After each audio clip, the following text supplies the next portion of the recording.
Subscribe to our channel by clicking the subscribe button. Click the bell button and enjoy the latest uploads from our channel.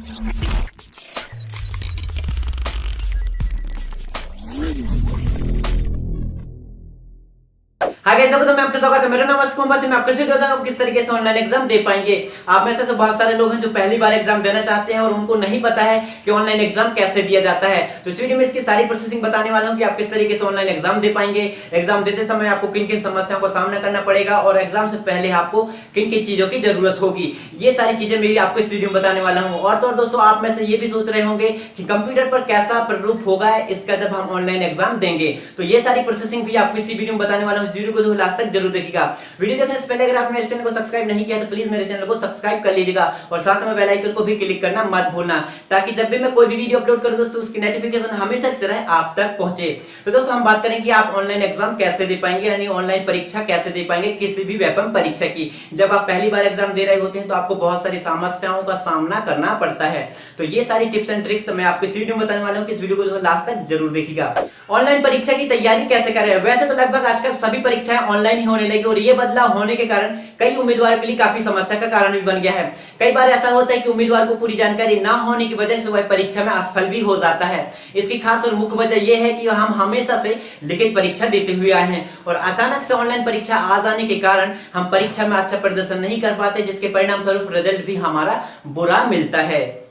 इसीलिए कोशिश ये करें कि जब भी कभी आप ऑनलाइन परीक्षा की तैयारी करें या किसी भी व्यापम परीक्षा की तैयारी करें तो सबसे पहले आपको ये जान लेना जरूरी है कि ऑनलाइन परीक्षा देनी कैसी है। अगर आपको ये सारी चीजें पता हो गई हैं तो आप फाइनली एग्जाम के लिए तैयार हो गए हैं। अब बात आती है कि परीक्षा जब आप देते हैं कि ऑनलाइन परीक्षा के प्रारूप को भी जानना आपको बहुत ही जरूरी है। जी हाँ दोस्तों, परीक्षा चाहे किसी भी क्षेत्र में हो, उसके प्रारूप बिना जाने ही आप किसी भी व्यापम परीक्षा की तैयारी नहीं कर सकते।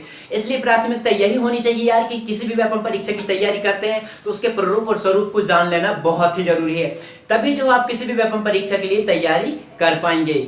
ऑनलाइन परीक्षा के स्वरूप को कैसे जानें। नंबर 1, परीक्षा के पैटर्न्स को जानें। किसी भी परीक्षा की तैयारी से पहले ऑनलाइन परीक्षा के पैटर्न्स के स्वरूप को जानना आपको बहुत ही जरूरी है, या फिर आपको नहीं पता है तो उसे जानने की शुरुआत जरूर करें। इसके बाद आपको बता दें कि ऑनलाइन परीक्षा के पैटर्न्स लिखित परीक्षा के पैटर्न से अलग होते हैं। और तो और बता दूं दोस्तों कि ऑनलाइन परीक्षा में आपको किसी भी प्रकार का OMR शीट या फिर प्रश्न पत्र नहीं दिया जाता। आपको सारा काम ऑनलाइन ही करना होता है, कंप्यूटर के माध्यम से करना होता है और कंप्यूटर के सामने बैठकर करना पड़ता है। नंबर 2, पेन और पेंसिल की जगह माउस और कीबोर्ड ली गई है। जी हाँ दोस्तों, ऑनलाइन परीक्षा में पेन और पेंसिल की जगह माउस और कीबोर्ड ली गई है। इसलिए ली गई है कि आप कीबोर्ड की मदद से आप अपना रोल नंबर और पासवर्ड एंटर कर सकें और माउस की मदद से आप किसी भी ऑब्जेक्ट मेनू को सिलेक्ट कर सकें या ऑप्शंस मेनू को सिलेक्ट कर सकें। अब हम बात कर लेते हैं ऑनलाइन एग्जाम देते समय हमें किन किन बातों का ध्यान रखना चाहिए। वो सभी इंपॉर्टेंट बातों को हमें जान लेना बहुत ही जरूरी है। नंबर 1, परीक्षा के समय घबराए नहीं। ऐसे कई उम्मीदवार होते हैं जो पहली बार एग्जाम दे रहे होते हैं, या ऐसे उम्मीदवार जो पहली बार एग्जाम देते समय उनके मन में परीक्षा को लेकर भय या फिर घबराहट महसूस होती है। तो आपको ऐसी स्थिति में घबराना नहीं है। अगर आप घबरा जाते हैं तो आप अपना पासवर्ड या फिर आप जो भी टिक कर रहे हैं, सही टिक कर रहे हैं या गलत टिक कर रहे हैं, आपको उस चीज का ध्यान नहीं रहता है। आप सारा पेपर बिल्कुल खराब देते हैं और बुरा असर पड़ता है आपके रिजल्ट का। इसलिए मेरी सही सलाह है कि आप कोई भी परीक्षा दें, आपको हड़बड़ाना नहीं, ना ही आपको घबराना नहीं है। आपको शांत स्वभाव में आपको अपना परीक्षा देना है, जिससे आपका रिजल्ट बिल्कुल परीक्षा में नंबर 1 आए या फिर अच्छा रिजल्ट निकले। नंबर 2, कंप्यूटर के बारे में जानकारी। जी हाँ दोस्तों, आपको कंप्यूटर के बारे में थोड़ी सी बेसिकली जानकारी होना चाहिए, जैसे कि आपको माउस कैसे चलाना है, कीबोर्ड पर कैसे बटन एंटर करना है, या फिर आपको अपने कंप्यूटर या पीसी पर कैसे किसी तरह से ऑब्जेक्ट मेनू को माउस की मदद से सेलेक्ट करना है। आपको ये सारी चीजें बेसिकली जानकारी तो पता ही होना चाहिए और थोड़ी बहुत तो आप कंप्यूटर चलाना अनुभव होना चाहिए, तभी जो आप ऑनलाइन परीक्षा दे पाएंगे और तभी जो आप ऑनलाइन परीक्षा में कोई भी चीजें घबराहट से या फिर आप परीक्षा देने से सचकाएंगे नहीं और आप अच्छे से एग्जाम दे पाएंगे। इसलिए आपको थोड़ा सा बेसिकली जानकारी कंप्यूटर के बारे में होना बहुत ही जरूरी है। जी हाँ दोस्तों। नंबर 3, समय का ध्यान रखें। जी हाँ दोस्तों, आजकल हम समय का ध्यान नहीं रखते हैं और एग्जाम देने लगते हैं और हमारा समय टाइम आउट हो जाता है और हम एग्जाम को पूरा सबमिट नहीं कर पाते हैं। तो दोस्तों, आपको समय का ध्यान रखना है और उचित समय का ध्यान रखना है। आपका टाइमिंग, जब आप पेपर दे रहे होते हैं तो वहां पर आपको टाइमिंग शो करता है। इसलिए आप समय से पहले परीक्षा को कर लें और सारा कंप्लीट अच्छे से कर लें, ताकि आपका रिजल्ट बिल्कुल फाइनली अच्छा होने पाए। तो दोस्तों, फाइनली हमने बहुत सारी बातें परीक्षा से रिलेटेड कर ली हैं। अब थोड़ी हम इंपॉर्टेंट बातें कर लेते हैं लेते हैं, जैसे कि आपको परीक्षा कक्ष पर कौन कौन सी वस्तु ले जाना है और कौन कौन सी चीजें अलाउ है या नहीं, ये चीजें भी आपको बहुत ही जरूरी है। पहली चीज तो ये कि आपको अपना खुद का पहचान पत्र जैसे कि ड्राइविंग लाइसेंस या फिर वोटर आईडी या फिर अपना पहचान पत्र, कोई भी आधार कार्ड, पैन कार्ड, ये चीजें आपको अलाउड हैं। और दूसरा चीज आपको अपने परीक्षा कक्ष पर ले जाना अलाउ है अपना खुद का एडमिट कार्ड। और बात आती है दोस्तों, आपको क्या चीज अलाउ नहीं है, वॉच, पेन वगैरह आपको अलाउ नहीं है। आप कोई भी वेपम परीक्षा में जाएं तो आपको ये सारी चीजें अलाउ नहीं होती हैं, क्योंकि आजकल जानते हैं डिजिटल पेन आ गए हैं, डिजिटल वॉच आ गए हैं, जिनके कारण जो है ये सारी चीजें अलाउ नहीं किया जाता है, अलाउ परमिशन नहीं दी जाती है।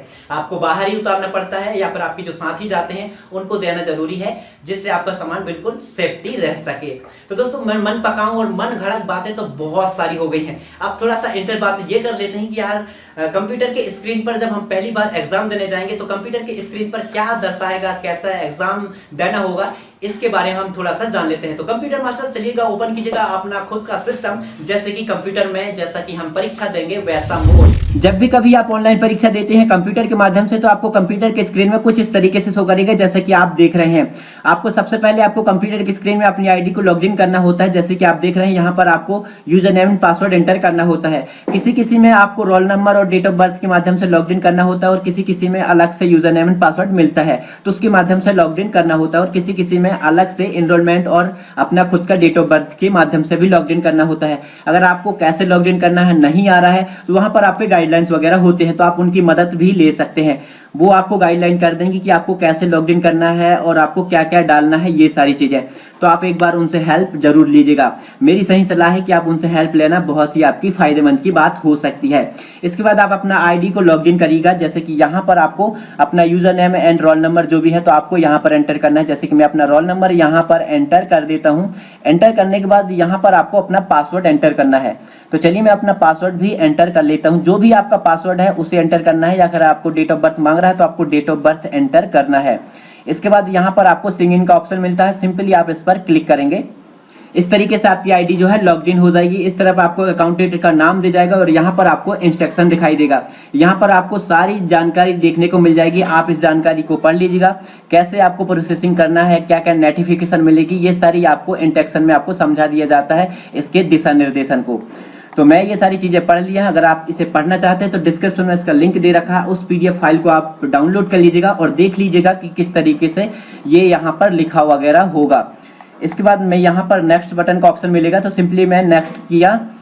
इसके बाद आपके सामने आ जाता है अदर इंपॉर्टेंट इंस्ट्रक्शन। तो यहाँ पर आपको टाइमिंग वगैरह शो करता है, कितने टाइमिंग का आपका एग्जाम होगा, वो सारी चीजें, तो आप इसे भी पढ़ लीजिएगा। इसके बाद यहाँ पर आपको डिस्क्लेमर मतलब घोषणा पत्र देता है, तो यहाँ पर आपको टिक करना होता है इस चेक बॉक्स पर। जैसे आप टिक करते हैं तो यहाँ पर हाईलाइट हो जाता है आई एम रेडी टू बिंग, आप परीक्षा देने के लिए तैयार हो गए हैं। अगर आप चाहते हैं पुराने पेज पर जाएं वापस ही, तो यहाँ पर आपको प्रीव्यू ऑप्शन मिल जाता है, आप इस पर क्लिक करके वापस ही इंस्ट्रक्शन के ऑप्शन पर जा सकते हैं अगर आपको इंस्ट्रक्शन के बारे में और जानना है तो मैंने तो इसके बारे में जान लिया है। सो गाइस मैं इसे नेक्स्ट। इसके बाद यहाँ पर मुझे ऑप्शन मिल जाता है आई एम रेडी टू बिंग, इस पर मैं क्लिक किया। ये देखिए प्रोसेसिंग हो रही है और इस तरीके से आपके सामने प्रश्न पत्र ओपन हो गया। तो यहाँ पर आपको मेन्यू बार में ऊपर की तरफ आप देखेंगे आपकी प्रोफाइल यहाँ पर दिखाई देगी। यहाँ पर आपको टाइमिंग वगैरह शो करेगा और यहाँ पर आपके कितने आंसर वगैरह हो गए, no answer, no visitor, marks to review या फिर रिव्यू मार्क्स टू, ये सारी ऑप्शंस आपको यहाँ पर देखने को मिल जाएंगे। और यहाँ पर आपको किन किन का आंसर दे दिया है तो यहाँ पर आपको सारे ऑप्शनों की लिस्ट भी देखने को मिल जाएगी। इसके बाद आपको आंसर कैसे देना है मैं आपको बता देता हूं। अगर आप चाहते हैं कि सारा पेपर को आप पहली बार रीड कर लें, पढ़ लें, तो यहाँ पर अच्छा ऑप्शन मिल जाता है क्वेश्चन पेपर। तो इस पर आप क्लिक करेंगे तो आपके जो सारे क्वेश्चन होंगे वो सारे आपको यहाँ पर शो करेंगे। तो जैसे कि अगर आप देखना चाहते हैं कि यहाँ पर 75 क्वेश्चन है तो पूरे 75 क्वेश्चन आपको यहाँ पर शो करेंगे। आपको ऑप्शंस मेनू जाना है तो इसी पर आपको क्लिक करेंगे तो आपके सामने एक नया विंडोज ओपन हो जाएगा। इसे क्लोज करेंगे तो देखिएगा यहाँ पर आपको उनके लिस्ट भी देखने को मिल जाएंगे, उनके ऑप्शंस क्या क्या हैं। तो मैं आपको बताऊंगा कि आप कैसे जो है परीक्षा देना है। यहाँ पर आपका रहेगा आपका क्वेश्चन, जो भी क्वेश्चन नंबर होगा तो यहाँ पर आपको शो करेगा और यहाँ पर जैसे आप देख रहे हैं ये हाईलाइट हो रहा है तो ये आपका क्वेश्चन होगा। इसके बाद यहाँ पर आपको 4 ऑप्शन मिलेंगे, इन पर आपको टिक करना होगा आपका जो भी सही और उचित आंसर होगा। अगर आप आंसर दे देते हैं तो यहाँ पर आप देखेंगे आंसर का कलर इस तरीके का हाईलाइट हो जाएगा, ग्रीन कलर का। अगर आप आंसर नहीं देंगे तो इस तरीके का कलर रहेगा, ये कलर आपको यहाँ पर शो कर गए हैं तो आप इन्हें देख लीजिएगा। इसलिए मैं इंस्ट्रक्शन के बारे में ज़्यादा नहीं बताया था। इसके बाद जैसे कि आप आंसर सही दे देते हैं तो यहाँ पर आप देखेंगे चूज आ क्वेश्चन, जैसे कि पहला ही क्वेश्चन है और मैं इसका आंसर केरल दिया, तो यहाँ पर देखिएगा नीचे सेव एंड नेक्स्ट, इस पर जैसे क्लिक करता हूँ तो ये देखिए मैंने इसका आंसर सही दे दिया, तो यहाँ पर एक आंसर दिया है तो यहाँ हाईलाइट भी हो गया और ये जो कलर है ग्रीन पर हो गया। अगर मैं आंसर नहीं दूंगा तो ये इस तरीके का कलर होगा। तो चलिए मैं एक और आंसर दे देता हूँ इसको, सेकंड क्वेश्चन का, नरेंद्र मोदी, निर्मला या फिर पीयूष गोयल। तो मैं नरेंद्र मोदी पर टिक किया, इसके बाद सेव एंड नेक्स्ट पर क्लिक किया, तो ये देखिए मेरे 2 आंसर हो गए और यहाँ पर भी आपको 2 आंसर हो गए और आपने कितने क्वेश्चन आपको विजिट करना है वो यहाँ पर आपको शो कर रहे हैं। तो देखिए आपको 72 क्वेश्चन आपको विजिट करना है और भी। तो चलिए हम विजिट कर लेते हैं। तो जैसे कि अगर मैं इसका आंसर नहीं देता हूँ और मैं आगे सेव एंड नेक्स्ट पर क्लिक करता हूँ तो ये जो कलर है आप देखेंगे नॉट आंसर, ये वाला कलर आ जाएगा। ये देखिए ये चौथे नंबर का, फिर जैसे कि मैं इसका फिर पुनः जो है ये चौथे नंबर का क्वेश्चन का आंसर नहीं दिया तो मैं नेक्स्ट करूंगा तो ये 5वें क्वेश्चन पर आ जाएगा। तो ये देखिए ये जो 3 क्वेश्चन का आंसर मैंने नहीं दिया तो इस तरीके से आपके सामने ये नंबर शो करेंगे और आपने कितने क्वेश्चन विजिट नहीं किए हैं तो यहाँ पर आपको शो करेगा। इसके बाद है देखिएगा मैक टू रिव्यू, तो यहाँ पर आपको ये जो रिव्यू है क्या है कि आप क्वेश्चन नहीं देखते हैं, मतलब यहाँ पर आपको अच्छा ऑप्शन मिल जाता है। जैसे कि आप नेक्स्ट क्वेश्चन करते जाते हैं, नेक्स्ट क्वेश्चन करते जाते हैं और आप आंसर नहीं दे पाते हैं। जैसे कि कई बार ऐसा होता है कि मुझे आंसर नहीं देना है इसका और आप अगले क्वेश्चन पर जाना चाहते हैं, अगले क्वेश्चन पर जाना चाहते हैं, तो आप यहाँ पर से क्लिक करके मैक टू रिव्यू आ नेक्स्ट क्वेश्चन, इस पर आप क्लिक करेंगे तो आप 6वें क्वेश्चन पर चले जाएंगे या फिर आप नेक्स्ट क्वेश्चन पर चले जाएंगे। तो जैसे कि देखिएगा 6वां, जैसे कि पुनः मैं करता हूँ मैक टू रिव्यू, तो ये देखिए 7वें क्वेश्चन पर आ गया और ये देखिए कलर इनके इन्हें मैंने क्वेश्चन को देखा ही नहीं, मतलब देखा है लेकिन कंप्यूटर के हिसाब से उनके हिसाब से मैंने प्रश्न को देखा ही नहीं है, इसलिए ये जो आपको इस तरीके का कलर का हाईलाइट आपको देखने को मिल जाएगा पर्पल कलर का। इसके बाद पुनः जो मैं करूंगा नहीं देखना है ये वाला क्वेश्चन का जवाब भी नहीं देना है, तो इसके बाद मैं पुनः करता हूं तो ये देखिए मैंने 3 क्वेश्चन नहीं दिए तो ये 3 क्वेश्चन आपको यहाँ पर शो कर रहे हैं। ये पर्पल कलर का राइट आइकन आप देख रहे हैं, इसका मतलब ये है कि आपने कोई भी क्वेश्चन को देखा और उसका आंसर दिया भी लेकिन आप आगे क्वेश्चन पर चले गए, वही है इसका मतलब। जैसे कि मैं इसका आंसर सही दिया, मान लो कि अगर आपने सही भी नहीं दिया, मतलब उदाहरण के लिए आपने टिक किया, जैसे कि मान लो उदाहरण के लिए आपको बता दूं, अगर आपने ऐसे पेंसिल के माध्यम से आपने किया है, उसे टिक कर दिया है और बाद में आप सही करेंगे तो आप उसे अच्छे से गोला कर देंगे, तो वही है ये रिव्यू आंसर मैक। तो इस पर मैंने टिक किया, जैसे कि इसका आंसर ये ही सही है लेकिन मुझे कंफर्म नहीं है, बाद में इसे देख लूंगा, ऐसा रहता है। इसके बाद आप यहाँ पर mark to review for next question, इस पर चले जाएंगे तो देखिएगा ये क्वेश्चन आपका रिव्यू में डल गया। आप जब पुनः जाएंगे तो आप डायरेक्टली ही इस क्वेश्चन का सही आंसर दे सकते हैं। ऑनलाइन परीक्षा में आपको अच्छा ऑप्शन मिल जाते हैं कि आप कोई भी क्वेश्चन पर डायरेक्टली भी जा सकते हैं। जैसे कि मैं यहाँ पर 2-3 क्वेश्चन और दे देता हूँ, तो जैसे कि इसका आंसर दिया और मैंने इसे देखा ही नहीं, मतलब आगे क्वेश्चन पर चला गया, मैक टू रिव्यू, ये देखिए 2 क्वेश्चन हो गए। इसके बाद और एक दे देता हूँ, ये जो है mark to review next question, तो ये देखिए मैंने 3 क्वेश्चन दे दिया है। यहाँ पर आपको अच्छी फैसिलिटी मिल जाती है, अगर आप चाहते हैं चौथे नंबर के क्वेश्चन पर वापस ही जाऊँ तो यहाँ पर आप सीधे ही क्लिक करेंगे, चौथे नंबर पर चले जाएंगे, आप डायरेक्टली चाहें तो 8वें नंबर पर चले जाएंगे। और ये जो रिव्यू आप देखें, इस पर जैसे कि मैंने 8वें नंबर का आंसर दिया था लेकिन सही नहीं था, अब मुझे पता है कि उसका आंसर क्या है, तो चलिए मैं उस नंबर पर चले जाता हूँ, इसका सही आंसर यही है, या फिर आप सुधार करके ये कर चाहें, जैसे कि ये सेकंड वाला करना चाहें या ये 4th वाला करना चाहें, जो भी आपको लगता है उचित उसे आप टिक कर सकते हैं, आपका जो उचित आंसर है। इसके बाद आप सेव एंड नेक्स्ट पर क्लिक करेंगे तो ये देखिए इसका आंसर बिल्कुल करेक्ट हो गया। इस तरीके से आप रिव्यू कर सकते हैं और अपने आंसर को जांच भी सकते हैं। ये रही दोस्ती कुछ ऐसी, और आप में से ऐसे बहुत सारे लोग ये भी सोच रहे होंगे कि यार मैं इसका आंसर तो दे दिया है, कई वेपन परीक्षा में ये भी होता है ना, उनके मार्क्स वगैरह कटते हैं अगर आप गलत आंसर देते हैं, तो आप चाहते हैं कि उनका आंसर ना दूं और मैंने दे दिया है तो उनका आंसर मैं कैसे हटा पाऊं।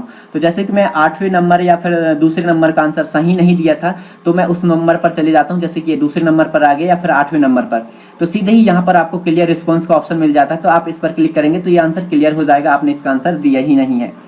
तो इस तरीके से आप जो है उसे रिमूव कर सकते हैं। ये जैसे कि मैंने इसका दूसरे नंबर का दिया था, इसे भी मैं क्लियर रिस्पॉन्स कर देता हूं, तो मैंने इनका आंसर दिया ही नहीं है क्योंकि मेरे मार्क्स नहीं कटेंगे और मुझे कंफर्म नहीं पता था इनका आंसर। ऐसी स्थिति में आप जो है उसे क्लियर भी कर सकते हैं। तो ये बहुत ही अच्छा और शानदार तरीका है कि आप इसके माध्यम से आप किसी भी ऑब्जेक्ट मेनू पर जा सकते हैं। अगर आप चाहते हैं इनके आंसर में से किसी डायरेक्ट में 67 क्वेश्चन पर जाऊं तो यहाँ से आप डायरेक्टली क्लिक करेंगे तो 67 क्वेश्चन पर चले जाएंगे या फिर 70 पर चले जाएंगे, या फिर आप कोई भी क्वेश्चन पर यहाँ से डायरेक्टली जा भी सकते हैं, 12वें नंबर पर, या फिर आप 47 पर जा सकते हैं। इस तरीके से आप जा सकते हैं। यहाँ पर आपको चूज आ क्वेश्चन का ऑप्शन अच्छा मिल जाता है। आपका पेपर पूरा हो जाता है, इसके बाद आप यहाँ पर आपको सबमिट बटन का ऑप्शन मिल जाता है, तो आप सीधे ही सबमिट कर सकते हैं। लेकिन आप सबमिट कब तक नहीं कर पाएंगे, जब तक आपका टाइमिंग आउट नहीं होगा। टाइमिंग आउट हो जाता है कई बार, कई लोग ये भी सोचते हैं यार कि मैंने टाइमिंग आउट हो गया और मैंने सबमिट नहीं किया। ये ऑटोमेटिकली सबमिट हो जाता है, क्योंकि ये कंप्यूटराइज्ड और ऑनलाइन ही परीक्षा है और आपको सबमिट करने की जरूरत नहीं। अगर आप सबमिट करना भूल भी गए हैं तो वो ऑटोमेटिकली सबमिट हो जाते हैं और आपके आंसर बिल्कुल करेक्ट हो गए हैं तो आपको सही आंसर के जवाब भी मिल जाएंगे। लेकिन दोस्तों मैंने जो है टाइमिंग को थोड़ा सा फास्ट कर दिए थे और मेरे पास टाइमिंग है 9 सेकंड, 8 सेकंड, 7 सेकंड, और इसी कम सेकंड में आपको क्या क्या चीजें नोटिफिकेशन आएंगे वो चीजों के बारे में आपसे बातें करूंगा। तो देखिए 1, तो देखिए दोस्त फाइनली जो है मेरा पेपर सबमिट हो गया और यहाँ पर आपको इन्फो नोटिफिकेशन आ गया, time out, your answer has been save successfully. इस तरीके से अगर आप सबमिट नहीं कर पाएंगे तो आपको इस तरीके से मैसेज आएगा, इसे आप कर देना है ओके।